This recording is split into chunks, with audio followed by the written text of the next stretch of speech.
Alors, Sandrine, nous ne sommes plus seuls. C'est la dernière de la semaine. Lui, il était déjà là en semaine. Et pour mettre un point final à cette semaine, il est encore là avec nous pour partager son expertise dans le domaine de la beauté en Afrique et même dans le monde. Monsieur Emmanuel Chango nous a rejoint ce matin. Of Black and white. course, he's here again. I don't know why. Last on Wednesday there was some white. I think it was it all white? All white, yeah. All white, and today there is still encore une petite touche de blanc. You also have a little bit of white. I mean, it's pretty. It's really harmonized. Can't you see how nice it is on air? Well, good morning and welcome, How are you, Emmanuel. lovely? We're fine. Great to see you all always. Always great to see you too. Yeah. But I'm not quite fine because I have the impression that you are not quite fine. Well, Yes, a little bit cold yeah, this it's morning. a cold, yeah. It's a cold that, it doesn't stop us vibrating. Yeah? Perfect. That is the spirit. And if you're here, we still talk about this very important topic, which we opened Yes, on Wednesday. absolutely. Talking about We're talking about the crisis. You think it's just a topic, it's a crisis, and we are doing our best to make sure that the public are aware of what they are doing and the consequences. Some are already in a state of trauma, and they are struggling with their image and the ability to hold their new challenge. And we are saying that they are not alone. This program can give them a lot of hope and possibilities to resolve or manage the crisis. And of course, working with professionals that understand the image concept of the human being can also bring a lot of help to their image, because when you lose hair, when hair goes away from the hairline, your facial shape will change, because the framing of the face is done by the hair lining. So when you lose hair because of braids, weave-ons, and all the extensions that we put on, then the skin moves into the scalp. And when the skin moves into the scalp, your facial shape changes. It changes. And you look becomes strange. like a different hairstyle altogether. No, what you they look call like push somebody back. else. You're actually somebody else. Yeah. And so most people do not understand this. And it may play in some of the way you're received by the people who've known you for a while. And those who are aware of it, they become a bit like anxious. So they start looking for ways to hide it. And in wanting to hide this, they create a new problem, or they make the situation even more serious. So we are saying that it's good for you to get this situation appreciated as soon as possible by professional, and let a solution be thought out. If your case is really, really serious, well, you can't handle it alone. You will need help. Absolutely. Well, it's true. We were talking about, for those who are just tuning in today, they did not watch on Wednesday to actually know what the topic is all Yes, about. We're absolutely. asking, where has the natural hair of women Gone gone to? to, Yes, yeah. so we see most of them come up with wigs, grabs, weave-ons, and they do, extensions, which kind of postiches, like yeah. damages the hair. But then it will be difficult for you to see a woman who kind of cuts her hair and then believes in herself and says, oh no, I am beautiful with or without all those extensions. But if there is one thing I noticed, is that most of them, they complain that keeping short hair is expensive as compared to putting on wigs. Is that really true? No. What we have are few hairdressers who know how to handle the natural hair. Chemically treated or just natural and kinky, we have very few hairdressers who have mastered the science of hair. This is also the problem, because the hairdressing schools are empty, It's easy to open a salon and just put weave-ons and braids and, so you help selling the wigs. But what I'm trying to say is that it's very bad for the hairdressing industry. Why? Because when a client puts on a wig, she goes away for 2-3 months. But if you have natural hair, you wash it once a week, you style it once a week, and it's good for the business and it's good for the health of the client. When a client goes for months with those extensions on, they develop scalp and hair damage, and at times very serious infections and psychological traumas because of pressure on the nerves. On the nerves. And then they develop a lot of problems in addition. And I just beg you all to watch out for the little children. That is where it becomes really, really sad and frustrating. Allow the children alone. Most of the time you hang those pieces on their head for your own glory. That's my child. But no, you are killing this child slowly. It is really something that I will expect the law enforcement officers to do controls in the taxis and on the streets and get mothers down for putting that hallucinating experience on their babies. I always say that at the age of 18, you can start even chemical services or, you know, little things about the hair. Yeah. Yes. Some people say 16. Oh, 18 is even good because you are now getting to high school. And You're really ready, conscious yes, about you're life. conscious of life. You can manage it, and you may be able to manage your resources in the way of, you know, Of being course. able to use salon services. So it is absolutely important that we use a bit of knowledge brought to us by science to live our lives in a very healthy way. Okay, but talking about short hair, people would think that simply because you have a low cut, it gives you the opportunity to pour water from hair to toe every blessed morning. Is it advisable to wash your short hair every day? No, absolutely.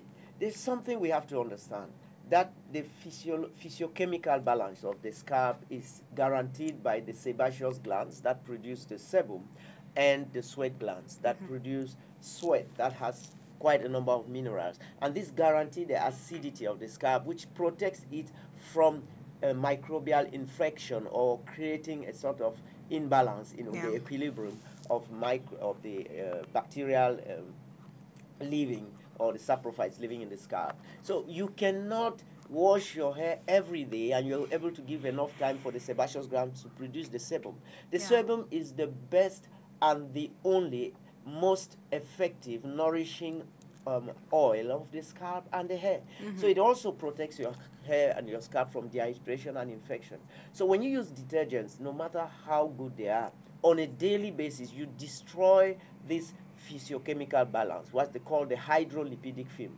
And when you destroy it, you have exposed your hair and your scalp to infection. You become vulnerable. Yeah. And I bet you have to be a bit more serious about this type of infections on the scalp, because, of course, they are not only disgracing when you have dandruff falling all over your body, but if you are scratching your hair, you know, your scalp in public, you are communicating a concerned person, and that is not helpful for your image and whatever you intend to do that day.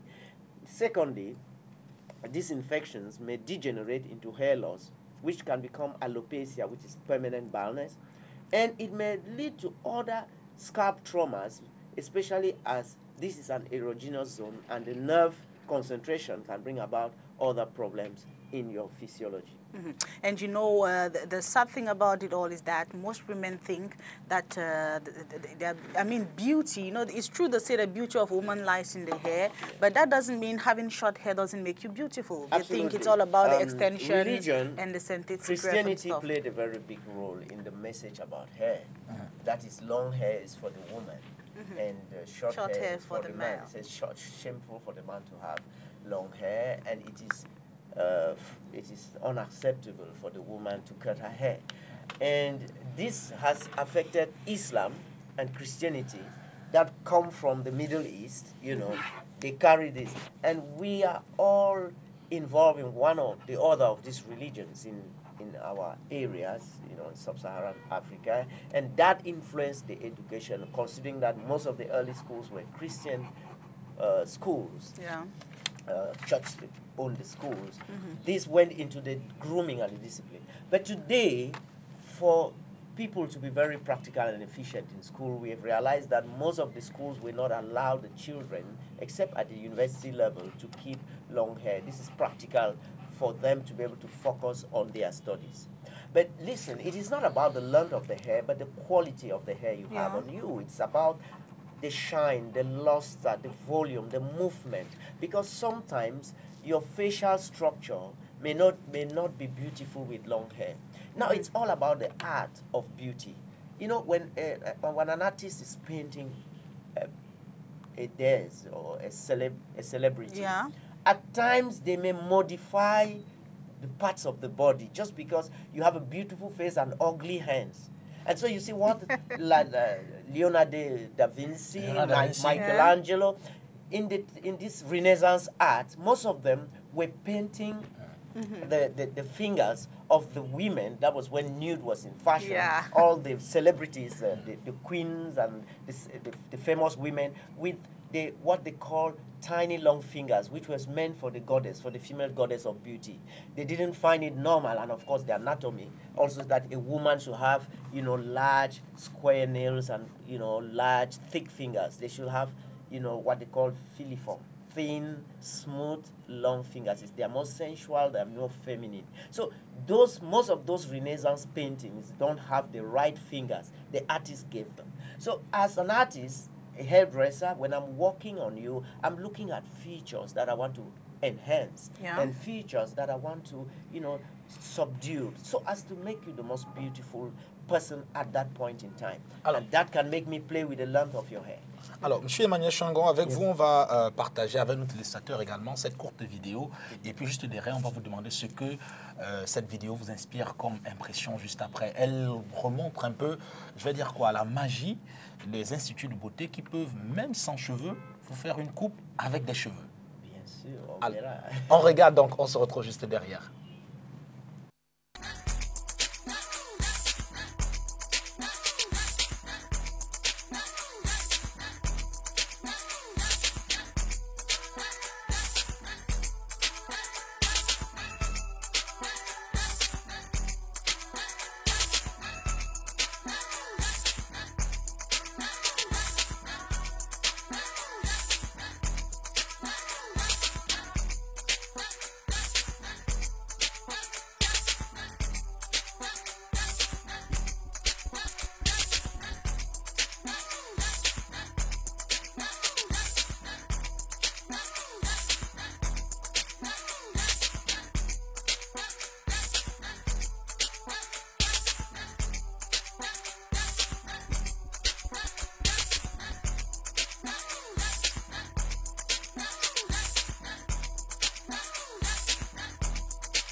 Oh my.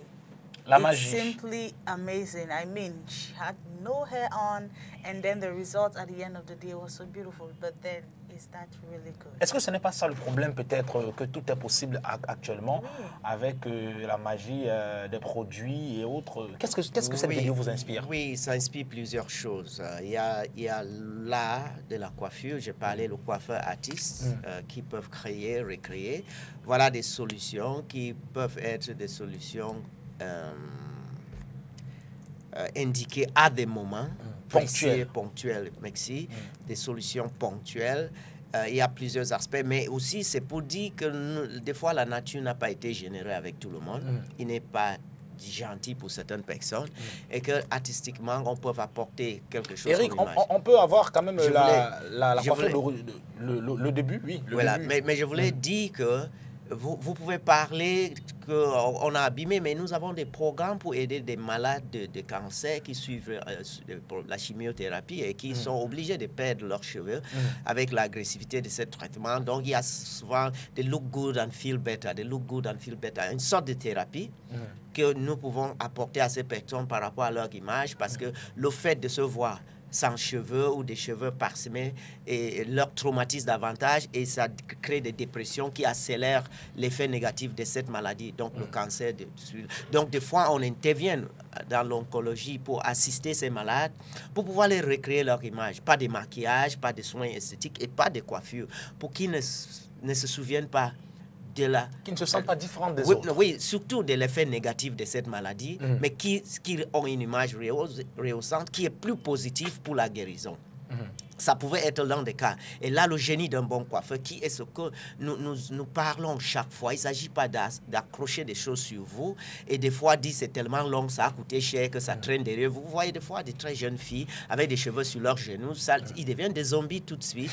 On a besoin de cadrer. Vous voyez, tout ce qui était sur la dame était cadré par rapport à sa personnalité. On regarde l'écartement des épaules, la longueur de la nuque, l'attitude de la personne, sa hauteur, sa taille. Tout ça entre dans la géométrie de la coupe, ça c'est une coupe géométrique, et ça on apprend, ça demande au moins 3 mois systématiques de sciences de coupe géométrique en théorie et en pratique pour pouvoir, donc la formation d'un an, 3 mois sera consacrée pour la mise en forme, qui est la coupe géométrique et les différentes manières de boucler et de mettre. Et tout ça, c'est une science qui doit s'apprendre sur le papier et après sur le terrain avec le ciseau et le peigne. Vous avez vu les étapes et je pense que c'est un axe très impressionnant d'un artiste. C'est une dégradée asymétrique. Voilà. Et vous voyez, là, on voit, il n'y a carrément pas de cheveux sur la tête. Là. Non, mais il y a des moments où, comme j'ai dit, ça peut être à cause des différents traumatismes ou un problème de santé. Et si vous avez un problème de santé, c'est normal que vous continuez à être belle. Parce que psychologiquement, votre état dans vous soigne plus que tout autre médicament. Donc, on peut intervenir pour des gens comme ça. C'est pour ça que j'ai toujours dit, quand votre cas est avancé, demandez l'aide à un bon professionnel. Il ne faut pas rester toujours en train d'écouter des conseils dans les banlieues, accroche ceci, accroche cela, fais cela. Et quand vous vivez dans un mensonge perpétuellement, psychologiquement, ça vous déséquilibre parce que vous allez voir que vous êtes moins sûr de vous et toujours très réactif, toujours à la défense. Par contre, la façon de gérer cette... Parce qu'il est collé, les mèches sont collées sur une bande qu'on a mis sur la tête. Parce que nous sommes des êtres vivants, nous ne sommes pas des poupées. Il y a d'autres échanges entre notre corps et l'extérieur qui sont contrariés par cette coiffure. Donc, je dis, c'était une solution ponctuelle. Le moment où vous allez vouloir vivre avec ça de façon permanente, je pense que ça peut créer d'autres ennuis qui vont toujours se manifester. Donc, cette solution ne peut être que pour une période, oui, 2-3 semaines. Oui, ça dépend. Des fois, quelqu'un peut se déplacer 1-2 semaines maximum. 1-2 semaines. On ne peut pas aborder cette coiffure pour 6 mois. Non, même pas pour 1 mois. Vous savez que vous avez un échange. Le cuir chevelu, c'est une tissu épithélial qui élimine chaque jour des cellules mortes.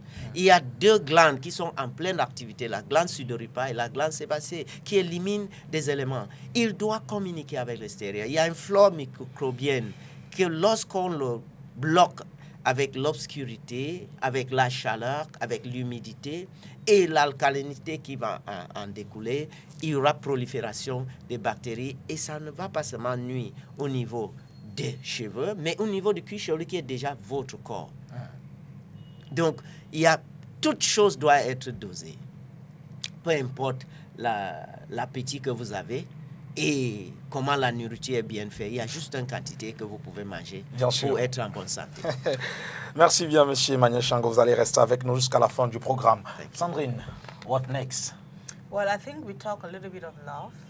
Yes, you know that nowadays people say that it's very difficult for you to keep a relationship while you are apart from each other. So we want to talk this morning about distant relationship. We did a Vox Pop on that particular subject, and the few people that we met had diverse views concerning being in a relationship and being distant from each other. So let's listen to what they had to say.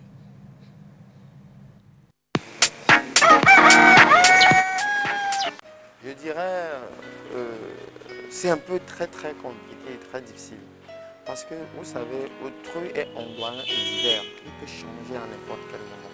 Ça veut dire qu'au moment où tu es avec ton conjoint et que vous n'avez pas créé cette chaleur qui va vous permettre de fortifier et de pouvoir rendre votre relation de façon autonome, de façon complète, accompagné des structures capables de pouvoir vous supporter en temps de problème et en temps de bonheur, vous ne pourrez pas survivre ensemble parce que étant ailleurs, tu seras toujours tenté à pouvoir faire telle chose ou telle chose sans la vie de ton conjoint. Donc, survivre ensemble étant à distance, je ne pense pas, ça ne peut pas être possible pour un couple. De l'entente qu'il y a entre l'homme et la femme. En tout cas, en ce qui me concerne, le couple, pour que ça marche, ça doit être mis dans la perspective d'une famille. Donc si on forme une famille et qu'on a des projets qu'on fait ensemble, je pense que la distance importe peu, parce que ça peut arriver qu'on soit en mission ou bien qu'on ait un contrat sur plusieurs années dans un pays différent et que les enfants sont installés avec madame à la maison. Donc pour moi, le plus important, c'est l'entente, le projet qu'on a ensemble et vraiment de mettre tout ça dans le sens d'une famille. Parce que en ce qui me concerne, un couple, ça a des valeurs et ces valeurs-là se retrouvent dans une famille. C'est tout ce que je peux dire. À mon avis, ça dépend des deux. Un couple peut survivre à distance sans problème. Donc ils ont des temps pour se rencontrer et ça dépend de comment le degré de la confiance entre les deux. Le couple ne peut pas survivre à distance vu il y a les circonstances, il les sépare. Même s'ils sont ensemble, mais il y a fort de doute que les choses vont aller dans les normes. Bon, s'il dit distance, ça dépend. Si peut-être à l'extérieur du pays, le couple est de ce côté. Bon, on en trouverait toujours au moins sur une dizaine de couples, au moins 8 qui ne peuvent pas survivre. Et 2 qui peuvent survivre. Vous allez comprendre pourquoi je dis un couple ne peut pas vivre à distance. Je crois que ça serait difficile qu'un couple puisse vivre à distance. Parce que quand on dit couple, on parle d'une relation. Et qui dit relation veut dire 2 personnes qui sont ensemble et il y a ce partage corps à corps. Quand il n'y a pas ce partage corps à corps, on va beau pouvoir faire cette hypocrisie, disant qu'on peut vivre à distance, mais ce n'est pas évident. C'est vrai, il y a des cas particuliers où l'homme peut le faire ou la femme peut le faire. Il y a des personnes qui ont des exceptions, qui pas exceptionnellement, peuvent le faire, mais réellement, pratiquement, ce n'est pas évident. Vivre à distance en couple. Pour moi, mon point de vue, je ne peux pas vivre à distance en couple.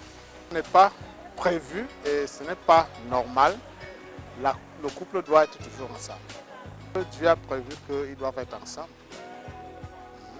À distance, il y a beaucoup de tentations.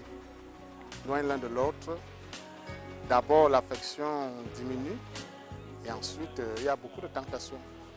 Vraiment, je pense bien. Si vous portez confiance entre vous, s'il y a une certaine confiance, je pense que vous pouvez suivre en distance, tout en sachant que plus tard les choses vont aller bien. Mais si au sein du couple il y a le doute qui s'implante, ça ne peut pas survivre. L'autre est en train de douter de l'autre, il y a des choses qui ne vont pas aller bien. Donc autant de choses. À distance, il n'y a pas amour. Tu ne peux pas me dire que tu as ta femme, toi tu vis à Londres, l'autre vient au Cameroun. Il n'y a pas amour. C'est tout.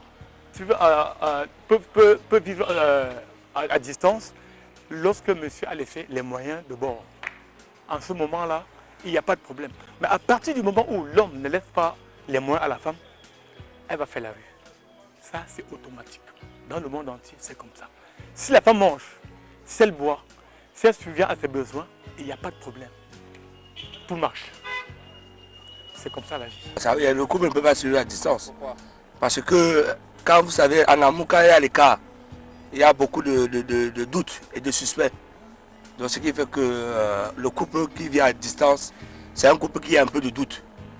Le meilleur couple, c'est le couple qui vit ensemble. On voit les défauts ensemble, on essaie d'améliorer ensemble, on essaie d'avoir le même chemin ensemble. Donc ce qui fait que le couple qui vit à distance, ce n'est pas un meilleur couple. Mon humble avis, ça dépend des relations que vous avez eues à la base. C'est-à-dire que, moi je prends mon exemple personnel. J'ai vécu comme ça avec ma première épouse pendant une période. Elle était en France, j'étais au Cameroun. Mais j'avoue que pendant la séparation, les enfants, c'était facile à gérer. Bon, j'ai décidé comme ça qu'elles reviennent et qu'on élève les enfants ensemble. Ça n'a pas été le cas. Bon, il fallait trouver une solution parce que l'équilibre de la famille nécessite la présence du papa et la présence de la maman. Donc l'un ne peut pas jouer les 2 rôles. Par exemple, je ne peux pas préparer. Non, la vie ne fait pas. Donc à un moment donné, j'ai craché et puis j'ai décidé, on arrête. Donc, à mon avis, ce n'est pas facile de vivre hors de son conjoint. C'est pas facile, ou de sa conjointe. Donc un bon couple doit vivre ensemble pour la bonne éducation des enfants, pour leur équilibre psychologique derrière. C'est bon de vivre ensemble. Séparer, Cet avis-là, je ne le partage pas. Un couple peut-il survivre à distance? Belle interrogation. L'homme de la rue a donné sa part de réponse, mais on va dire qu'en majorité, les uns et les autres avaient pour réponse non, c'est pas possible. Ou alors carrément très difficile. Donc, on y va déjà sur la base que les uns et les autres ont l'impression que la distance, plus le couple est distant, plus l'amour également est amoindri. On a cette impression-là. Well, you know, there's a saying in English that out of sight is not out of mind. Not out of mind, Yes, yeah. so it's not simply because your partner is far from you that you're just going to forget about that person that easily. No. I think there are situations where distant relationships have even survived more than relationships which are closer. They don't have problems all the time. Like, there are other relationships, they see each other 24/7, but they don't leave the kind of love and affection that is being felt in distant relationships. So, to me, I think that it can survive depending on everybody. Everybody has a role to play as a person. So in the Vox Pop, I realized that we were talking more to the men. this is what I want to say, is that the men are the problem. The men are the problem because most of the times, the women can go for very long sacrifices for the men. True. And the men, it's based on their psychology, they are always over-demanding. They are not ready to make as much sacrifices for the women. But I just wanted to say that based on the understanding of relationships, these can exist very well as they may not exist. The question is, how did you come to know each other? What are the factors that animate your being together? And what's the base? What are the motives behind this relationship, and what are you looking forward to? But I want to say this is a serious problem today because more women are getting posts of responsibilities, being on missions and getting international jobs, while some of the men are not even able to move one category higher. And they are getting a very big stress because in the concept of our society, most of the men felt that the women will be there for them and for the children while they move around, even to have a drink, even not even to read or to go to school. And this is sickening because it is slowing down the pace of our society. If the women are getting more qualified, more efficient, becoming engineers, pilots, and astronauts, the men should be looking for the heaven because something favored them in the beginning. That's the psychology of the society. It's a bit like a man's world. But now we're getting more men getting frustrated instead of getting better because the women are improving.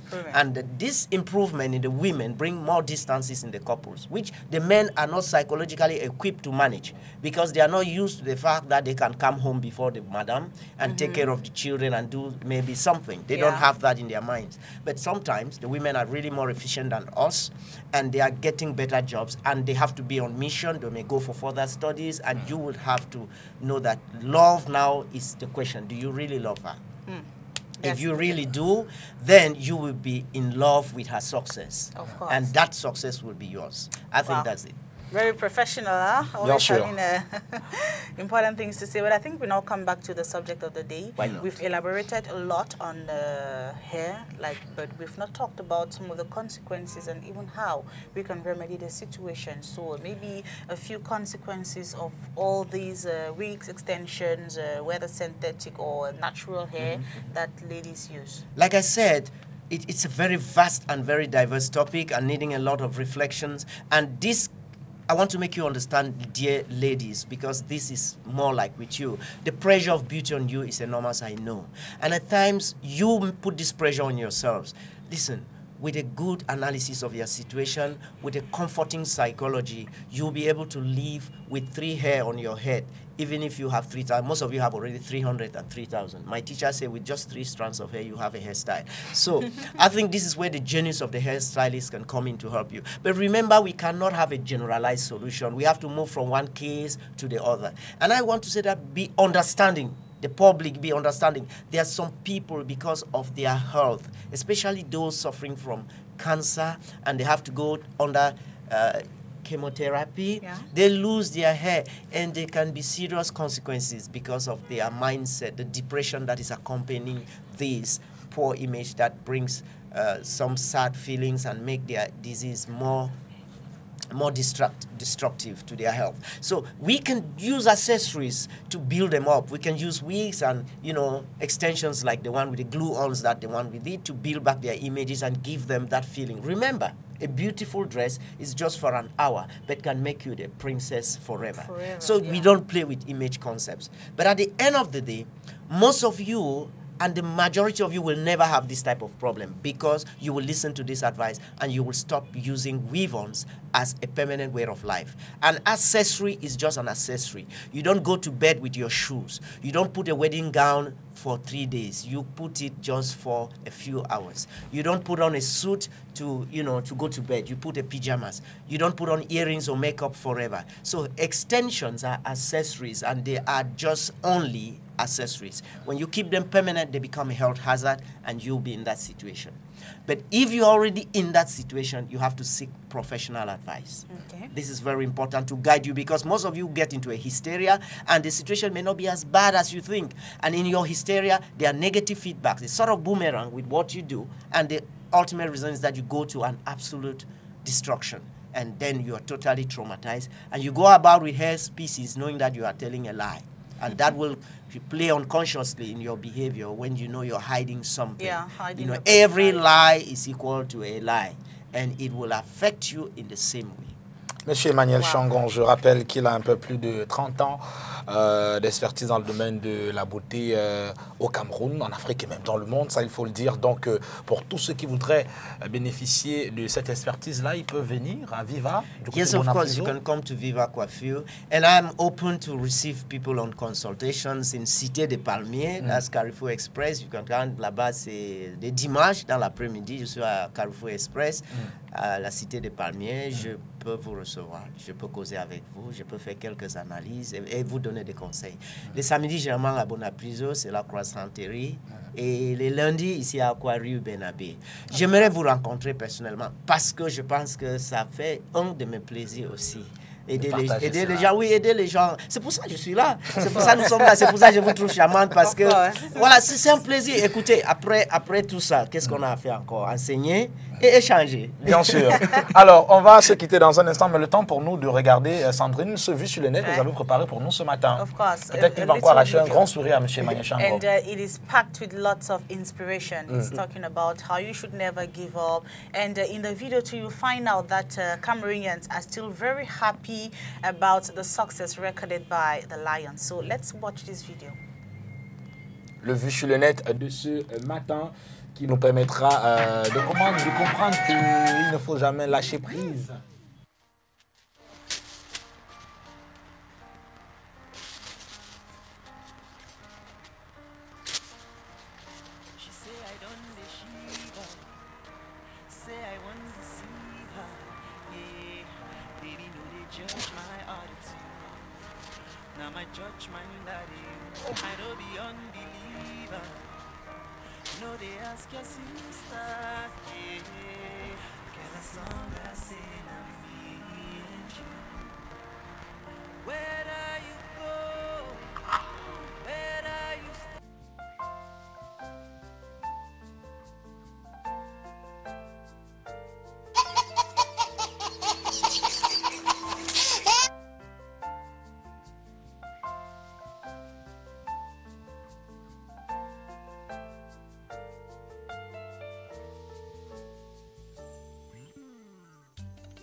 Conjuguez-vous mal avec être au présent de l'indicatif présent.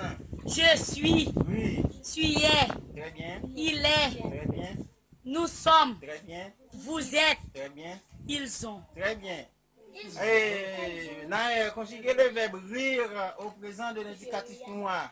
Je ria. Je ria. Tu rio. Tu rio. Il riait. Il riait. Nous rions. Nous rions. Vous riez. Vous riez. Il riait. Il riait. Très bien. Une autre, l'autre verbe, et Naël. Conjuguez pour moi le verbe déguister au présent. Je déguisais, tu déguisais, il déguisait, nous déguisons, vous déguisez. Ok.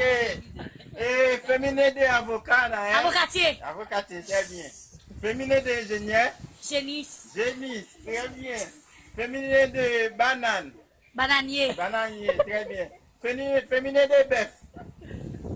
Natatim, non, Nathanaël. Befruise. Befruise, très bien. Féminin de vache, Nathanaël. Vacher. Vacher. Féminin de mouton. Moutonné. Moutonné, très bien. Féminin de coq. Côtier. Côtier. Ok, très bien. Ok, féminin de président. Présidentier. Présidentier, très bien. Féminin de premier ministre. Deuxième ministre.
Le vu sur le net de ce jour, les vidéos invraisemblables, délirantes.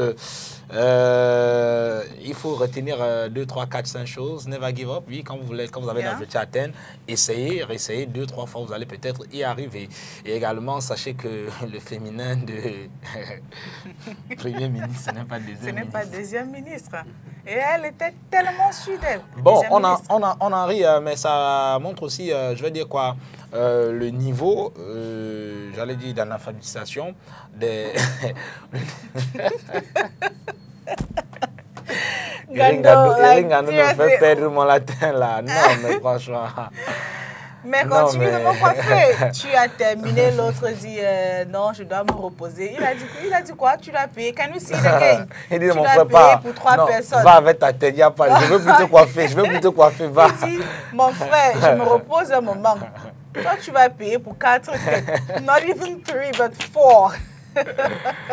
Ah là là.